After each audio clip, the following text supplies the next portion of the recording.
Is there any correlation between COVID-19 and the environmental industry?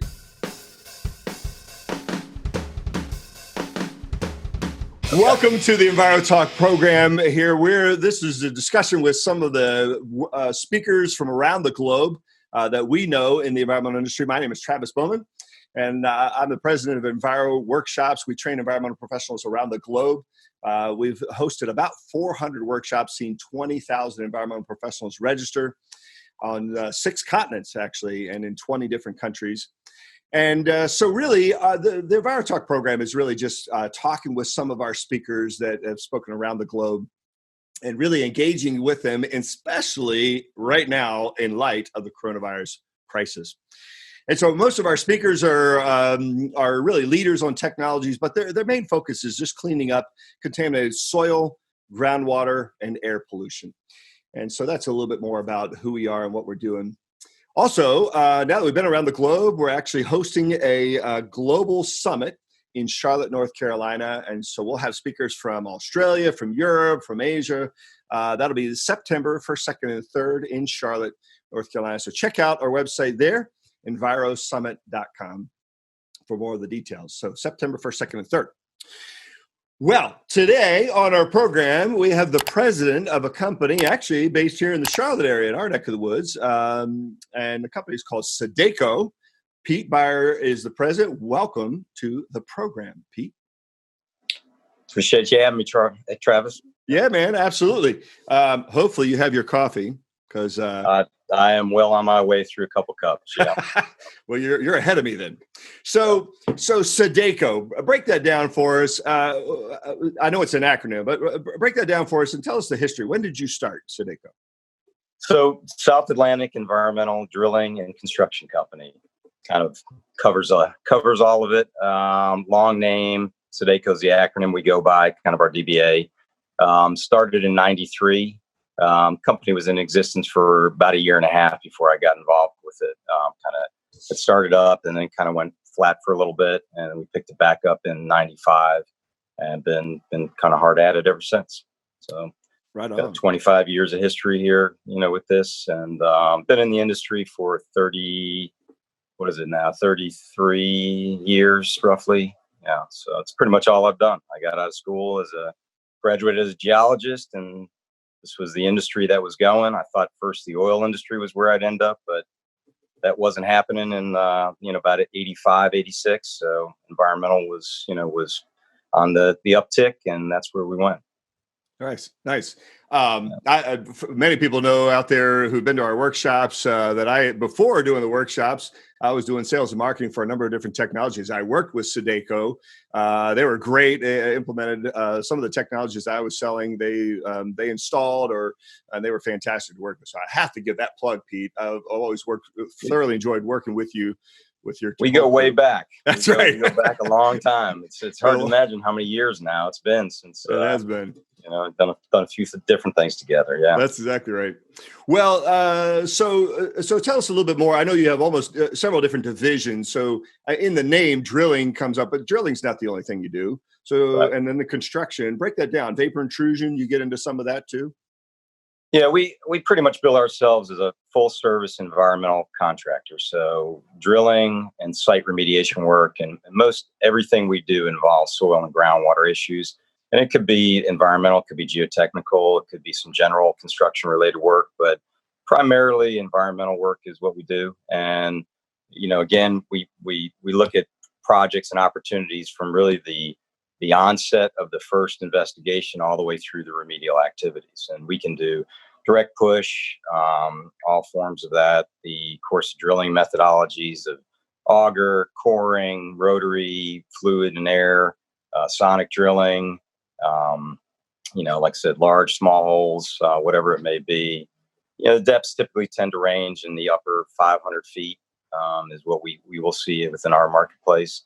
Construction side of our business that focuses on the remediation aspects are whether, it's changed a good bit. Injection work, getting in and actually doing the in-situ portion now has kind of been primarily a bigger part of our remediation business.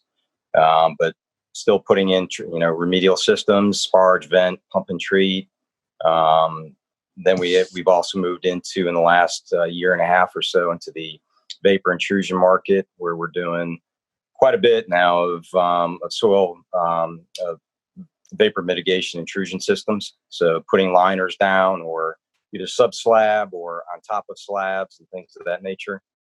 We've got projects going at Eastern Carolina University, some very large new buildings that are going in, and they're having to deal with these problems because they're building on sites that are, that have had issues, and they have to protect the indoor air quality. So it's become a big part of our construction business. Right. That's great. I mean, to some degree, the vapor intrusion market is new, but you shifted, kind of like a lot of companies are right now in the midst of the crisis. But you recognize there's a shift going on, and there's a fair amount going on with vapor intrusion. So I know that's a whole new division for you. Well, speaking of, one thing. Yeah, go ahead. I'm sorry. One thing we said to a lot of people is we've been in the vapor business for, forever. I mean, it's kind of changed where you're doing it. You're not doing it, 20 or 30 feet in the ground. You're doing it at the ground surface now. So very similar to what we did before. Yeah. That is so true. And for maybe somebody who's not completely familiar with the environmental industry, the vapor intrusion market is simply the soil and groundwater contamination coming up through the slab surface. So, and really it's volatilized, whether it's in a home, whether it's in, it could be in a business complex, it could be all over a strip mall. But so now it's monitoring those contaminants and the vapors that you don't see, but so there's a whole new industry, frankly, around the globe. It's not new, like you said, people, but it's become a much bigger deal, I'd say, in the last 5 years, right, Pete? Somewhere in absolutely, in there. And we've had a couple of our other vapor intrusion sponsors on here on the program talking. So yeah, check out. Matter of fact, I think if you go on our website, you see Clean Vapor and some of those other companies talking. We do work with those guys. Yeah. I was going to say, I think you all work with Clean Vapor. So, well, I know I touched on the big crisis. Let's talk about that. Before we got on the program, you and I were talking about how you were having a conversation with somebody not too long ago, but the crisis, of course, is the health contamination and PPE and wearing masks and putting on gloves, and you're like, this is what we do. And I was like, that's so true. I mean, HAZWOPER training, all your guys, of course, you don't have any guys on a site unless they've gone through 40 hours of HAZWOPER. So talk to us about that. Yeah, we didn't have to go order N95 masks. We had a storage room full of them. And our guys are used to wearing them. And, in particular, when you're working around some of these products and with, also just with the silica dust issues, respiratory protection is a big deal in our industry. And it's become, kind of a spotlight on it in the last couple of years with a lot of the silica issues. So wearing PPE, being trained to protect ourselves against hazards that's the first thing a new employee does in this business. Is you spend a week learning about hazardous waste, hazardous materials, how to protect yourself, and going through that whole HAZWOPER program. So I think the COVID-19 situation, it scared everybody, of course, which it should. Created a lot of rational and irrational thoughts amongst everybody. And guys, kind of had to bring them back to center a little bit and say, again, understand what you have already been trained. You're fortunate. Our guys are fortunate that they've been through this training. The average person doesn't do this. They don't understand these hazards. We work amongst, equipment hazards, mechanical hazards and chemical hazards, and they have this training. So it was kind of getting guys kind of to understand, hey, you can work around the situation, and, we don't have to shut down. We are essential workers, and, we can manage this problem and kind of navigate our way through it. But it is different, and it has created some real challenges. Speak to me about maybe some of the new protocols that you're putting in place, whether it's cleaning, equipment more, or just talk about that as you're going on site. You're interacting, obviously, with some of the environmental consultants who are probably watching this program right now. But talk to about some of the extra, precautionary measures that you've put in place. Yeah, and much the same as what in some of your other programs you've had with folks. I mean, the kind of the decontamination or the sanitation piece was first and foremost. I mean, getting everybody outfitted with the supplies and the tools that they needed. We travel every day. Our guys are in hotels. That was probably the biggest concern for everybody, was going to stay in a hotel somewhere. We obviously went to separate vehicles and separate hotel rooms, and make sure nobody's sharing spaces. But we outfitted all our vehicles with the proper fluids and sprays to sanitize, and each cab to be done before entry and at the end of the day, and just getting added measures just to make sure that we're spraying everything down and taking care of what we can, wiping things down. Hotel rooms, same deal. The guys, we instructed them, as you get into a hotel room, you're going to have to look at all the hard surfaces, and you're going to have to do your own cleaning. A lot of them came up with their own and said, hey, I don't want anybody coming in during the week. They essentially hung the do not disturb on the door and said, no, I don't need the housekeeping coming in or out. It's just, I've got it and I'll take care of it this week. So that's a good, again, a little different thought process on our guys' part. But, and we had touched on this a little earlier when we're talking some of the sites we work on, we're remote, we're in the woods, and it's an ideal situation. Small group, guys can do the social distancing for the most part. Some of the other sites, a little more challenging. We work on some where there's multiple contractors and they are interacting, whether it be using the facilities on site, safety meetings, just general comings and goings on the site. So that can be a little more challenging for our guys, but they kind of figured out how to sequence guys on site, and they've added, additional facilities for the guys. So there isn't one restroom for, 20 people. So they've now gone to 10 restrooms on site. So, and they've used different products to make sure things are being sanitized and all that. You even ordered some new face masks, right?